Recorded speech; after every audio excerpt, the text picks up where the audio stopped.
Welcome back to the channel, guys. Well, it's a spicy one today. It definitely ruffles the feathers of the Trump supporters. I don't have a leg to play in this game at all. I'm just following the charts, and if that offends some, I can't help it. There is definitely going to be people who are triggered by Harris winning the debate, and I've got that data to go through in just a moment. What I'm concerned with, and I hope you are too, is making money from the markets no matter who is in power. Now, in terms of our day-to-day lives, that's a different story. Trump might be better for the job. Harris might be better for the job. It doesn't matter for this video. We're looking at the markets and potential signs that we are seeing price increases and that the markets themselves are unaffected. They don't care which way the presidential election goes. That is good news for us, especially if we have money invested into the markets, whether that's Bitcoin, real estate, or the stock markets. You've reached your home of macro cycle analysis with me, Jason Pizzino. As I said, we're covering Bitcoin, cryptos, the stock markets, and real estate. I've got a heap to get through in today's video, so make sure you hit up that like button and subscribe if you are new to the channel. Thanks to the returning viewers of the channel. All right, guys, today's agenda, plenty to get through. But what I wanted to recap here is my position on all of the markets. As I said, I cover Bitcoin, cryptos, the stock markets, and real estate. This is for the second half of the real estate cycle. That's what this says here, REC. And we're currently in 2024. This is not what I think must happen in 2024. It's just my position of the markets.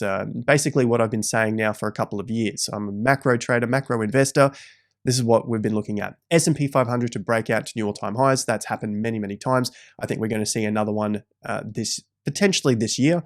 USD downtrend from the 2022 top. As you might recall, we talked about that on the channel. So I still see the US dollar going down. I don't think it's the end for the US dollar, and I think it's a great place to take some profits. Nonetheless, moving on to number 3, interest rate pause. I've talked about this all year, coming up to 9 months now. No cuts when everyone else is talking about cuts. There is the potential for minor cuts. I don't think that's going to affect the markets either. I still see long-term, or I guess in the next year or so, big moves to the upside for our S&P and for real estate and for our beloved BTC. The next here is the market sentiment. I think we're probably still going to see some fearful moments until the peak, or as you get closer to the peak, basically that fear flips into bullishness when everyone thinks that there is no chance that the markets could ever fall. That's when we need to start getting a little fearful of all of the bulls. And then number 5, September to Q4, I think we're getting a higher low forming on all these markets. 6, real estate continues higher into the peak of 2026. We've seen the data, it has continued up for the blue chip areas, basically the areas that make up the national indexes. Number 7, Bitcoin, new all-time high. That's a good hope here for us, a bit of hopium, late 2024, early 2025. And this goes in line with the 4 to 6 month signal that I've been giving on the channel. That was from March. We're looking at downtrend or pausing for roughly 6 months. I think that's coming to an end. Number 8, altcoin season to follow. 9, take profits, take profits, take profits. And this one goes in the face of Michael Saylor and his crazy $13 million calls on Bitcoin. I'll get to that a little later and why that is potentially going to crash the market. Michael Saylor and his beloved Bitcoin could potentially take out Bitcoin and absolutely annihilate it. Down, that is. Always follow the swing chart. So even though these are my thoughts here, I have to remain objective and just follow the swing charts. You don't need another iPhone, just buy more Bitcoin. That's what I'm thinking is this stage of the market. September, iPhones are out, just buy the damn Bitcoin. It looks like a pretty good chance here. Looking at the election, the debate, and what the news headlines have said recently, if Trump gets in, Bitcoin goes to 90 grand. If he doesn't, then who knows what happens from that point. I don't think it matters. It's politics. It really doesn't matter. Bitcoin is in the bull market cycle, the stock market's in a bull market cycle, real estate's in a bull market cycle. It's all going to go up no matter who is president. Now, in terms of your day-to-day lives, living in wherever you are in the US, different story. One of the presidents are going to be better for your situation. I don't play that game. I'm just interested in making money from the markets. The next thing here is just looking at the 18-year cycle. You know, I've looked at the winner's curse phase many, many times now. this is basically my theory. The markets are still going up. Real estate leads all the gains and potentially gives us some early warning signs when the market does eventually roll over. The stock market can continue higher while the real estate prices have basically topped out here. Maybe the stock markets just continue on for a little bit longer and then everything basically comes down altogether, which leads to a very major collapse, a very major recession, something bigger than what we saw in 2020 and something more in alignment with like 2008, something quite substantial like that. Onto the shorter term stuff that we've seen recently, some might point to CPI leading the market up. Obviously, we've seen the stock markets go up in the last 24 hours. I'm looking at it from a longer term point of view here. Nonetheless, people look at this stuff as soon as it comes out. And the way I see it is basically just volatility for the market. The most important thing is to keep following the price chart and look at the swing chart. If you're seeing higher highs and higher lows, well, that's an uptrend. So regardless of what the data comes back at and who did it, was it Democrats, was it Republicans, it doesn't matter. All right, so anyway, CPI 2.5%, that was the forecast, bang on. And next week is one of the big ones here, waiting for the interest rate announcement. Maybe there's going to be a 0.25% cut. At least that's the forecast so far. Now, on to the big one, and Harris winning the debate. And I say that over again because it does trigger some emotions in those beloved Trump supporters. And I'm doing that for a very specific reason, is because if you are getting emotional, that is the worst thing to do when it comes to the markets. We need to try to remove that emotion. Now, I'm also subject to getting emotional about markets. So I pointed at you as much as I pointed at myself. Nonetheless, here are our poly market results. And yes, I don't want to waste your time going down the comment section. Yes, you can read some of the comments here and they say, well, this is all a left-wing website. Doesn't matter at the end of the day. If you're putting money into a market, then you've got to put it where the trades are getting made. If the trades were made where Kamala Harris won, well, you're going to make money if you put it on Kamala Harris winning the debate. It's only a small thing. It might not mean anything at the end of the day because the election is just under 2 months away. And so far on Polymarket, it's got Trump up by barely 1% here with Kamala Harris at 49%. So very, very close race to the end. But essentially for the debate, well, it seems like Kamala won that, no matter whether it was ABC and Harris versus Trump, no matter whether it was the fact-checking only going to Trump and nothing fact-checked towards Harris. No matter if it was a left-wing website doing it, it doesn't freaking matter. Just look at the price charts and put your money where you think the prices are going to go higher, no matter what happens with the election here. Harris won US presidential debate versus Trump. Polymarket betting suggests that's exactly what we've looked at. And I've given you my reasons for why you don't need to get so emotionally attached to it. We're here to make money. The interest rates, well, they moved pretty drastically from being a double cut, and most of it's come back to just a single cut here. And so like I started with the beginning of the video, my thoughts at the beginning of the year were we'll get basically a pause for quite a considerable amount of time, maybe all of 2024.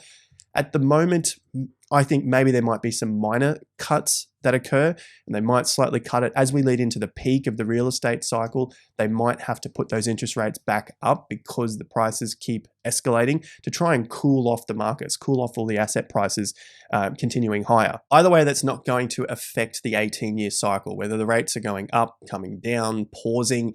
We're in this winner's curse phase, and it's likely we're going to continue to see higher prices, especially in 2025, and especially as we climb out of this consolidation period for Bitcoin, for the stock markets, and we've seen real estate now up for the US and for Australia.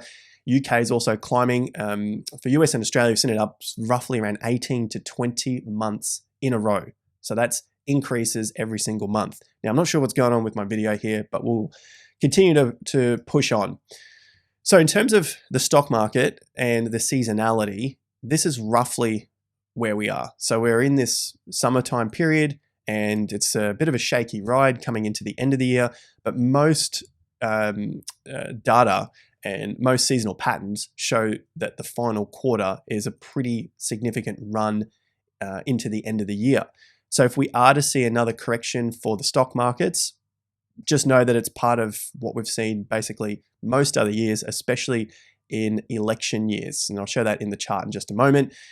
This is September, so another seasonal pattern. Obviously September, Rectember, everyone knows about that. But when you look at it on a chart, you can see many times it's been sort of 6% here, 12% here, 8% here. This is for the NASDAQ in this case, 7.8, 10%, and we're at about an 8% move now. What I've shown on the channel before is this period, you can see through July into October, you got lower highs, lower lows. We've got lower highs at the moment, higher lows. But this pattern here in 2024 looks more similar to 2020.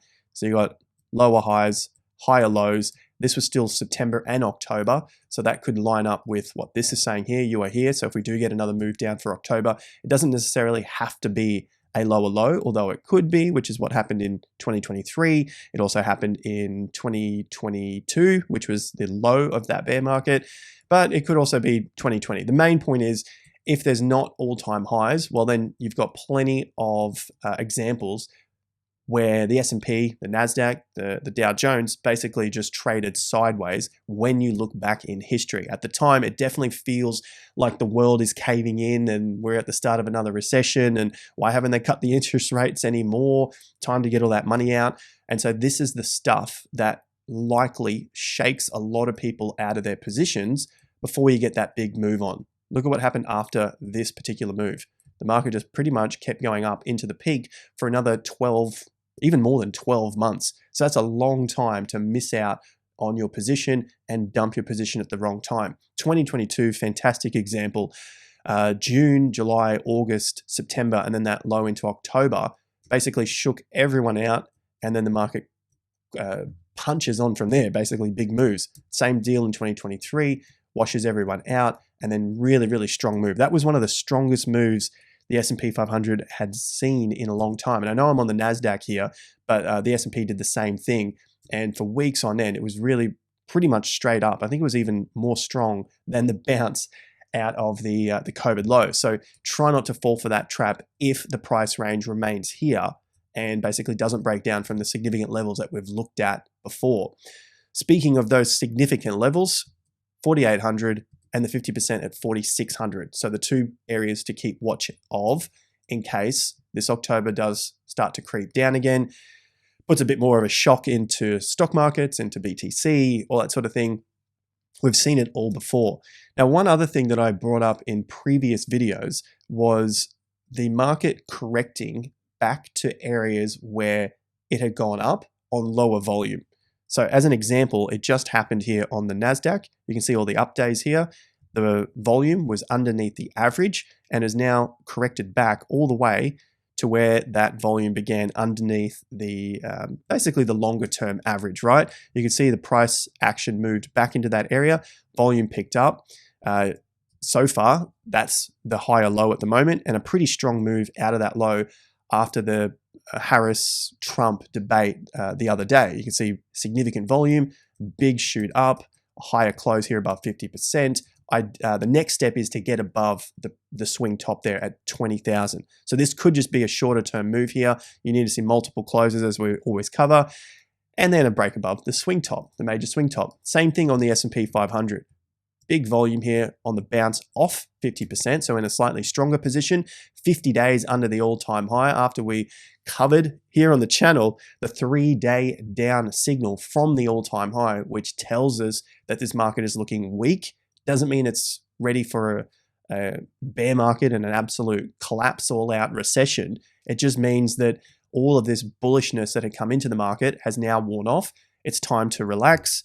There is going to be fear coming in. There is going to be corrections. That's what this signal tells us, so that we don't get too excited too soon and buy the dips too early. It's a fantastic signal to tell us not to buy the dips way too early. So it's something that we go through in great detail with members, with our TIA premium members.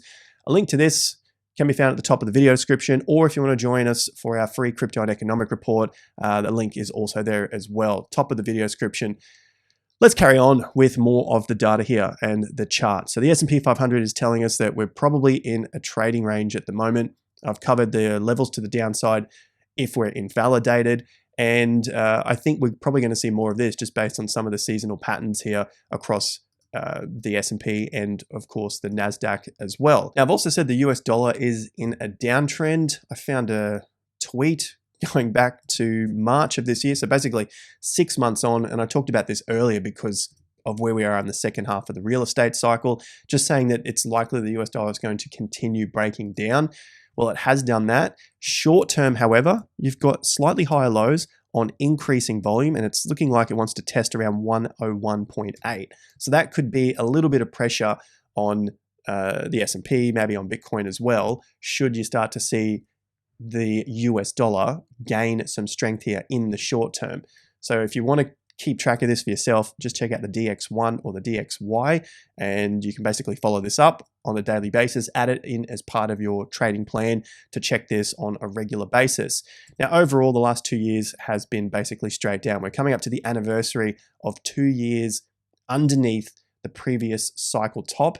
And that's where I talk specifically on the channel about how that peak was looking very, very suspicious of a major top coming in. It was talked about everywhere, how you had to get into the US dollar and sell all your pounds and your euros at the time. And of course, that led into the final peak. The breakdown here was another significant thing that we've talked about for Bitcoin and the changing tide. So as the US dollar broke down in November of 2022, specifically right underneath those swing bottoms. So you got this level right across the chart. That day there on the 10th and the 11th basically marked one of the very significant lows for BTC, and the FTX collapse debacle happened to come in a couple of days earlier to that. So you had both of these things coming together, formed the low for Bitcoin, and the rest is history from there. Basically a huge breakdown of the US dollar, and this seems to be a distribution pattern, not confirmed. That'll be confirmed if it breaks down from the lows here at 99 to 100. Otherwise, well, the opposite is true.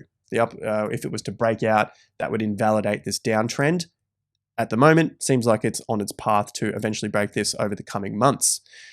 That leads us over to Bitcoin and cryptos, starting with the Fear and Greed Index. Good to see we drop back into fear because we don't want to jump up to greed too quickly. We've seen that happen too many times before, where the market sentiment for Bitcoin and cryptos basically drops into fear like it did in July, quickly bounces out into greed. Everyone gets a little bit too carried away with buying that dip, only to see the price get washed out once again and washes out that market sentiment and crushes the sentiment back down to fear.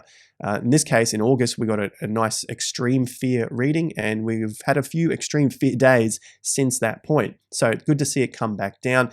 I know people don't necessarily want to see this, but essentially what I've called this is basically where dreams are made from.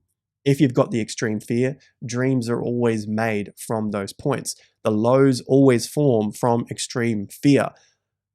Tops are formed from extreme greed. So that's an easy one to, I guess, add to your long-term investment plans and how you go forward in the markets, is that we see fear. If we start to see a lot of fear at these peaks, and then the fear comes into the market when you're getting higher lows forming, it's unlikely, not a guarantee, but it's unlikely that you've reached the top of the market. Normally, you see a lot of extreme greed at the tops of the market. And it can be a significant top, like we saw in 2021 for Bitcoin, where basically you see the market running up into that peak, and then huge corrections, and then it tries again later in 2021, and you get again extreme greed before basically the market dies off from that point. And so we saw that recently in March, some extreme greed. That's been a significant top, and now we've seen it die off. So I think we're starting to see dreams being made again from these lows, and my overall level is basically anything under $60,000 has been a pretty good buy. Well, I can't confirm that yet because we haven't seen a breakout past 74,000, but that's essentially how I'm positioning myself based on my 18-year cycle. I still think there's going to be further upside for the S&P, real estate market, downtrend for the US dollar. The rest of the stuff doesn't necessarily matter longer term because we're seeing longer term uptrends for the major markets.